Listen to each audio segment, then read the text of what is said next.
रुक करते देश प्रदेश से आ रही बड़ी खबर की ओर नजर। नमस्कार, मैं अमित कश्यप और आप देख रहे हैं हंगामा टाइम्स न्यूज। अगले सीधे रुक करते हैं संवाददाता की रिपोर्ट पर नजर। हंगामा टाइम्स न्यूज की सबसे पहले खबर देखने के लिए चैनल को सब्सक्राइब करें, लाइक करें, कमेंट में अपनी प्रतिक्रिया दें। था जिसकी सिस्टर की कुछ प्रॉब्लम थी, उसकी समस्या थी, तो डॉक्टर सुन नहीं रहे थे, तो उसकी वीडियो हमने, उस पीड़ित ने हमें बुलाया था, तो हमने उसकी वीडियो चलाई थी। हमने उनका पक्ष जानने की कोशिश की, तो उस टाइम उन्होंने मना कर दिया कि साहब मैं नहीं दे पाऊंगी, इस टाइम मेरी मानसिक संतुलन सही नहीं है, ऐसे करके मना कर दिया। तो हम लोग आ गए और अपना वर्जन हमने, जो उन्होंने पीड़ित ने वर्जन दिया वो चला दिया। उसके बाद एक ये धमकी आई एक व्हाट्सएप से इनके पास, और 2-3 मैसेज थे। पीड़ितों को धमकी मिलेगी, या पत्रकार कवरेज करने जाएंगे उनको धमकी मिलेगी, तो चौथा स्तंभ आखिर किस प्रकार खड़ा हो पाएगा और कैसे आगे चल पाएगा? देखिए, एक मामला प्रकाश में आया है कि पत्रकार समाज का आईना होता है, पत्रकार लोकतंत्र का चौथा स्तंभ होता है। मुझे भी लगभग 12 साल हो गई मथुरा में पत्रकारिता करते करते, और पत्रकारों का ये कोई नया मैटर नहीं है। डॉक्टरों के द्वारा पत्रकारों के साथ मैं देखता आ रहा हूँ कि कभी कोई डॉक्टर कुछ कहता है तो कभी कोई कुछ कहता है, और सरकारी कार्यालयों में पत्रकारों को वरीयता नहीं दी जाती है।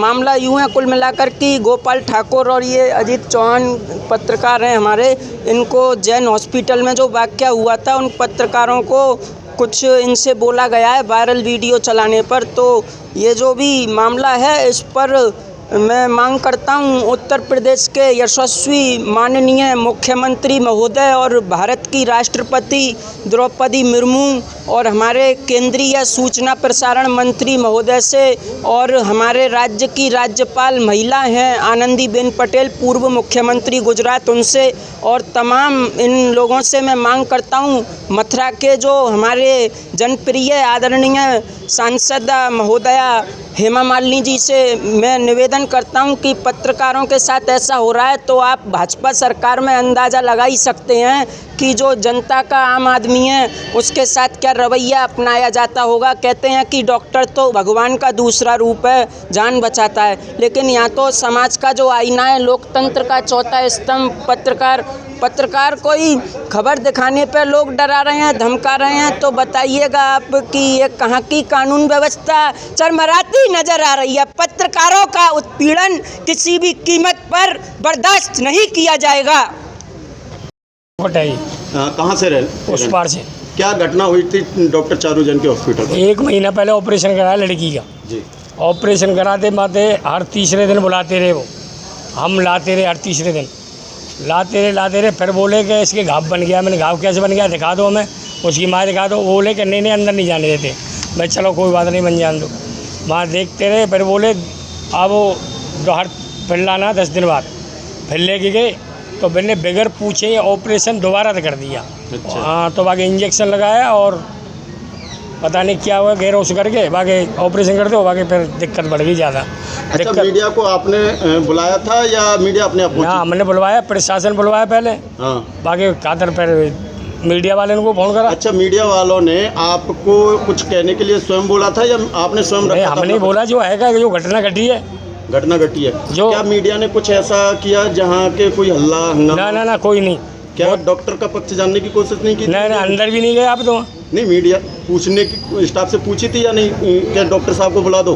कही थी बुला दो, कही थी, वो आई नहीं, बाहर नहीं आए थे, कोई नहीं आया। फिर मतलब करे वो तो बहुत जोर से थप्पी दे रही बा मैं टेबल में, और वो तो हमसे भी धमकी दे रही। एक वीडियो वायरल हुआ था, हमसे सुनो, हमसे ये कह रही हम बीजेपी के वो हैं, हम ये कर देंगे, मेरा कोई कुछ नहीं बिगाड़ सकता है। अच्छा, जो वीडियो वायरल हो रहा है उनके केबिन का अंदर का, जिसमें आप सब बात कर रहे हो, वो वीडियो किसने बनाया था? हमें नहीं पता उसकी। आप लोगों को नहीं? हमें नहीं पता। हम क्या जाने, हम तो सीधे साथ आदमी था उस टाइम पे आपके साथ। हमने पता ही नहीं है कोई है कि नहीं, हमें तो बाहर ही दिख रहे सब, हमें कोई दिक्कत नहीं है। हमने तो जितने पैसा मांगे हमने तो ये कही, हमें कोई वो तो हम तो यूँ करी पैसे ले लो, हम तो पैसे ही मना कर दिए, हमें नहीं चाहिए पैसे। मीडिया वालों ने कुछ पैसे मांगे आपसे? नहीं, कोई नहीं, किसी नहीं मांगे। किसी को पैसे दिए आपने? नहीं, किसी को नहीं दिए। हम तो वो कह रही कि पैसे ले लो, मैंने हम नहीं लगे, हमारी तो लड़की से चाहिए। मैडम ने कितने पैसे के डिपार्टमेंट दिया? हमने 20,000 15,000 लेने की कह रही, 60-70 हज़ार रुपये लग गए हमारे। हमने कही हमें पैसा नहीं चाहिए, हम तो और जमा कर देंगे, हमारी लड़की ठीक होनी चाहिए। हमारी लड़की ठीक कर दो। दिया था कितने पैसे का? 1 रुपया भी नहीं। कभी कितने कभी 10,000, 20,000, 15,000, 25,000। हाँ, हम नहीं लेंगे 1 रुपया भी, हमें तो लड़की से ही चाहिए। मैडम पत्रकारों को फंसा रही हैं, आप क्या कहना चाहेंगे इस बारे में? तुम्हारा निर्दोष हो, तुम्हारा कोई कसूर ही नहीं है। हमने बुलाया ये चीज़, हमारी लड़की परेशान है तो हमें पता है। भाई गरीब आदमी क्या करेगा, हम तो धमकी दे रही है वो गरीब की लड़की है। क्या डॉक्टर ने इस मामले को दबाने के लिए आपको कोई डिस्कस करने की कोशिश की है? नहीं, ना डॉक्टर ने नहीं बात, तो दबा रहे, हमें बाकी तो मैडम ने पैसे कही देने थी के। पैसे ले लो, फला ले लो, मैंने हमें नहीं चाहिए, हमें तो इलाज चाहिए। हमारी लड़की और हम तो कह रहे हैं नीरो में ले जाओ, फलाने में माइंड का ऑपरेशन होगा, माइंड का क्या होगा। हम तो अब प्राइवेट में करा रहे हैं, अब आराम मिल गया है। अभी वो करवा देते ऑपरेशन तो क्या होता, वो लड़की मर जाती। इतने तो माल लूट गए और आगे दूसरे नीरो में लूट लेते हमें। हम क्या लग रहे थे, कई लाख नहीं रहते। हम कोई कार्रवाई नहीं कर सकते, चूँकि हम क्या कर सके गरीब आदमी। हम तो भाई कह सकते हैं प्रशासन से आ रहे थे। ठीक है जी। वो आया, जैसे ही हम उसका स्क्रीनशॉट लेने वाले थे उसने वो डिलीट कर दिया। 2 मैसेज हम पे रह गए, बाकी के 2 उसने डिलीट कर दिए। दूसरे मैसेज में सब धमकी लिखी हुई है स्पष्ट रूप से कि आगे जो कार्रवाई करो, आप आगे सोच समझ के करना, जो भी करो आगे। उसमें एक लिंक किसका है, नंबर किसका है? सर नंबर भी बंद आ रहा है, कॉल किया ये नंबर बंद आ रहा है सर। हमने जब संपर्क करने की पूछ ले भाई, कोई अपना जान करनी है। क्या नाम है तुम्हारा? अनीता नाम है मेरा। ये जैन हॉस्पिटल में क्या मामला बना था तुम्हारे साथ में? जैन हॉस्पिटल में लड़की भर्ती है। 29 तारीख को ऑपरेशन हुआ वहाँ के, 1 महीना पहले। 1 महीना पहले। फिर के बाद मैंने 4 दिन बाद छुट्टी दी। छुट्टी के बाद वे बोले कि तीसरे दिन आना। मैंने कहा ठीक है आ जाऊँगी। हर तीसरे दिन आप बुलाई, मैं लाली के टाँके पक गए और इसमें मुवाद भर हुआ है। मैंने कोई दिक्कत ना, मैं तीसरे दिन आती रही। फिर मैंने बोले कि उन्हें कहा तो जाको घाव से है का है वो ख़त्म है गो या कि और दूसरी बार ऑपरेशन हो गए। वो अपने आप बोले पे करके अपने आप ही, हमें तो दिखाया नहीं ना, जो दिखाते कि लड़की की चीज़ परेशानी है। अब मैंने कि वो तो नहीं कहा दिखा दो, मैंने देखो तो कहा आके तो भला घाव है, कहा नहीं ऐसे में टाँके भर जाएंगे। और मैंने टाँके भरे तो मैंने इंजेक्शन लगाया। इंजेक्शन लगाते कि हमें लड़की के सुई हाथ पे रह गए। खूब बढ़िया काम थे अपने, तो बढ़िया लेके आई। इन्हें छुट्टी दे दी, खूब चल के आई, खाए पी के आई, खूब खानो पीनो। आते ही कि हमें इंजेक्शन लगाया। इंजेक्शन 3 बार इंजेक्शन दिया इनने। 3 बार इंजेक्शन के बाद बाकी हाथ पैर बिल्कुल ही ख़त्म है गए, उठवे नहीं। बिल्कुल उठाऊँ तो उठे नहीं और रोने लग गई। मैंने कि जी का हो, मैं भी घबराऊँ तो मुँह तो जो कह मैं कोई बात नहीं, घबरावे की ज़रूरत नहीं है। और तुम्हारी लड़की जैसी आई ऐसी पैदल चल के जाएगी और हम आज जाए हम भर्ती करेंगे। मैंने शाम को भर्ती कर ली। मैंने कोई बात नहीं, मैंने कि भर्ती कर लो। और बाकी पापा वो नहीं, भैया भी नहीं, मैं ही अकेली लेके आई लाली पट्टी करवाए। और कहा कि मैं रात को 2:30 बजे बोले वो तो माता जी ऐसा करो, रेफर करो इस लड़की को और अपनी कहीं पे ले जाओ और इसके हाथ पाँव में। आपको रेफर करने के लिए बोला था आपसे? यूँ करे नीनो हॉस्पिटल में ले जाओ, नीरो में ले जाओ, कहीं भी ले जाओ। और मांड का ऑपरेशन होगा, गले का ऑपरेशन होगा। गले में कोई कमी थी उसकी? कुछ नहीं, कमी कछु नहीं। बाकी अपने आप ही आप कहे लगे। फिर बोली कि 2,000 रुपये जमा करो। और बा डॉक्टर बुला रही हूँ और बा 2,000 रुपये मुँह पे जमा करवा ली। रात को भी डॉक्टर बुलाए, बान के गले का ऑपरेशन होगा, दिमाग का ऑपरेशन होगा लड़की के, नस्ल कारी जाएंगी इसकी। जब मालूम पड़ेगी कांते ब्लॉक बनिए। मैंने कि भैया जाके इतनी ब्लॉक कैसे है गई नेत्र में और तुमने इंजेक्शन लगाया भाई थे जी नेत्र में है गई जैसी। आपने मीडिया वगैरह को सूचना दी थी? नहीं, कम्बा को प्रशासन आया था, प्रशासन आया, फिर सबरे डॉक्टर भी आए। अच्छा, प्रशासन में आपने जो वर्जन दिया था अपनी मर्जी से दिया था? नहीं, हमने बोला था। आपने उस दिन वर्जन दिया था मीडिया को 3 तारीख को, मीडिया में अपनी शिकायत बताई थी, तो आपने अपनी मर्जी से या मीडिया के कहने पे दिया था? नहीं, अपनी मर्जी दी। मैंने हमारी लाली की ज़्यादा परेशानी बिल्कुल दम लेकर जा रही। वो तो छाया मैडम आएगी जब बाने एक ट्रीटमेंट करवायो, एक बोतल और इंजेक्शन लगवायो आके। नहीं वे तो देख बेगू राजी नहीं। जब फिर मीडियम बारे हमने बुलाए, अपनी मर्जी थे। हमारी लाली ज़्यादा हालत ख़राब है और अब धमका में और भगा में हमें, और मैं कहाँ ले जाऊँ। मैडम का क्या नाम है? मैडम के नाम की तो बताना है, चानू जिनका ऐसी कहते हैं जैन हॉस्पिटल। और 24 रुपये रिपोर्ट के दिए जांच के। 1 मिनट आप ठीक है। और रात को 1:30 बजे निकालना है और धमकी दे रहे हैं। पुलिस पहुंच गई थी वहाँ पे, 112 भी गई थी। तो हम लोग भी गए कवरेज करने। हमने जब उनका पक्ष जानने का कोशिश किया, पहले तो पीड़ित का पूछना हमारा फर्ज बनता है, उसके बाद आरोपी का पूछा।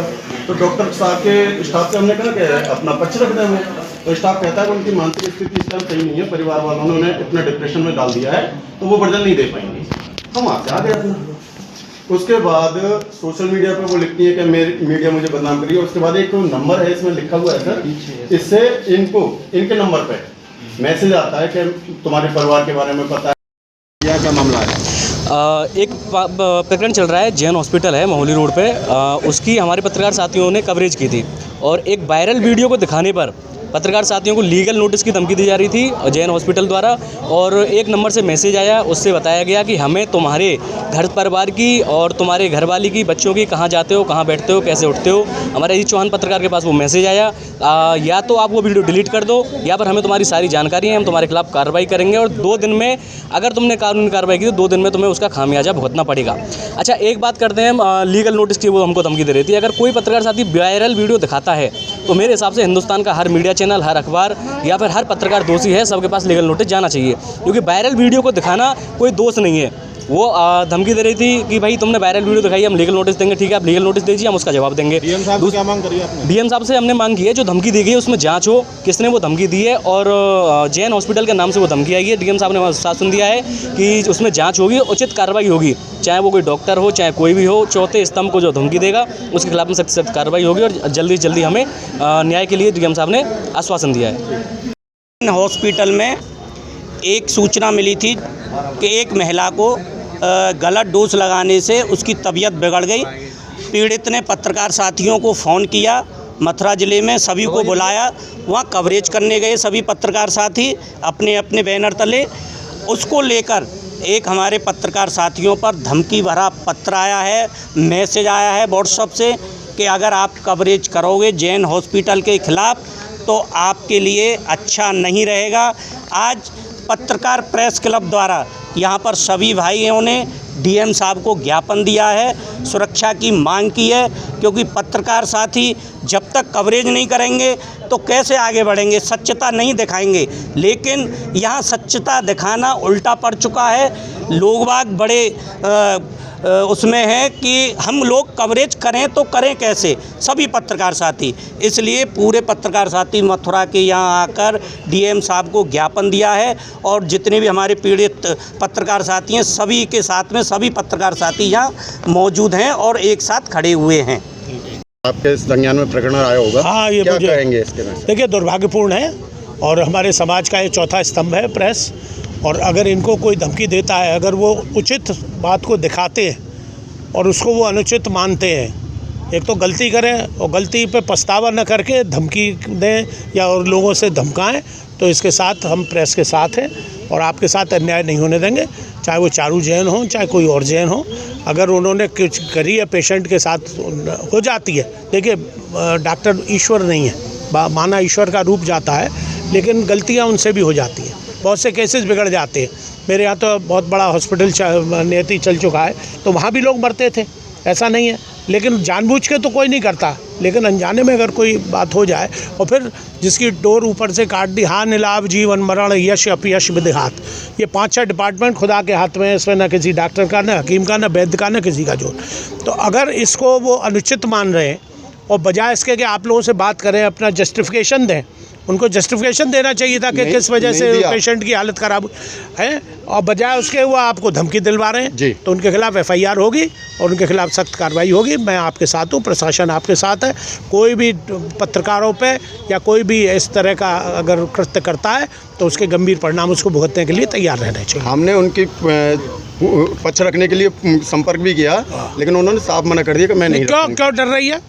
और चोर की दाढ़ी में तिनका। उसके बाद सोशल मीडिया पे हमारा नाम डाल के, पर्सनल नाम लिख के 2 चैनलों का सिर्फ, हाँ। और धमकी दी गई कि मैं तुम्हें नोटिस भेजूंगी, ये करूंगी और वो नहीं, कुछ नहीं होगा। नोटिसों पे कुत्ते मूत रहे हैं, ऐसे नोटिस नहीं दिया। घटना हुई है, आप लोगों पे आरोप लग रहे हैं जैन हॉस्पिटल द्वारा, और पीड़ित पक्ष भी आपके साथ मौजूद है, क्या कहना चाहेंगे पूरे प्रकरण के बारे में? देखिए, मेरे साथ दोनों परिवारीजन आ चुके हैं, उनकी माता भी और फादर भी। जो प्रकरण था, इन्होंने हमें बुलाया, हमने इनका पक्ष जाना, इसके बाद डॉक्टर का भी पक्ष जानने की कोशिश की, लेकिन डॉक्टर ने उस टाइम, उनके स्टाफ ने हमसे मना कर दिया कि हमारे डॉक्टर साहब की इस टाइम मानसिक स्थिति सही नहीं है, और इन्होंने अपना पक्ष रखा, हमने इनका पक्ष दिखाया। अगर किसी तरह से हमने इनसे पैसे मांगे हों या उनसे पैसे का ऑफ़र किया हो तो आपके सामने है, आप इनसे पूछ सकते हैं। हम निष्पक्ष कार्य करते हैं, ईमानदारी से पत्रकारिता करते आए हैं और करते रहेंगे। पत्रकारों के ऊपर आरोप लगाना बड़ा आसान है, क्योंकि अगर कोई आरोपी अगर अपना पक्ष रखना चाहता है तो मीडिया से बाद में संपर्क करके बुला सकता है और अपना पक्ष रख सकता है। हमने खुला ऑफर भी दिया था कि आप अपना पक्ष रखिए, लेकिन उन्होंने जब अपना पक्ष नहीं रखा तो उसके बाद हमने वो खबर फ्लैश कर दी और उसके बाद हम लोगों पर आरोप लगाए गए। आप उनके पीड़ित लोगों से संपर्क कर सकते हैं, प्रशासन भी पूछ सकता है। अगर हम दोषी हैं तो हम सजा के लिए तैयार हैं। आपको ये धमकी मिली, उसके बारे में क्या कहना? देखिए, धमकी किसी के माध्यम से, एक फ़ोन व्हाट्सएप के माध्यम से हमारे मित्र के व्हाट्सएप पर वो व्हाट्सएप आता है और उसमें धमकी दी जाती है कि तुम्हारे परिवार के बारे में हम जानते हैं, हम ये कर देंगे वो कर देंगे और आप संभल के रहिए और आगे सोच समझ के कार्रवाई करना, ये करना वो करना, डॉक्टर का वीडियो हटा दो, फलाना कर दो। देखिए, हम धमकियों से डरने वाले पत्रकार नहीं हैं। अगर धमकियों से पत्रकार डरेंगे तो शायद पत्रकारिता निष्पक्ष नहीं कर पाएंगे हम लोग। इसलिए हमने जो वीडियो है वो बाकायदा दिखाया और डीएम महोदय को हमने ज्ञापन के माध्यम से अवगत कराया है और एसएसपी महोदय को अवगत कराया है। निष्पक्ष जाँच होगी इसकी, जो दोषी होगा उसको सज़ा मिलेगी। ठीक है।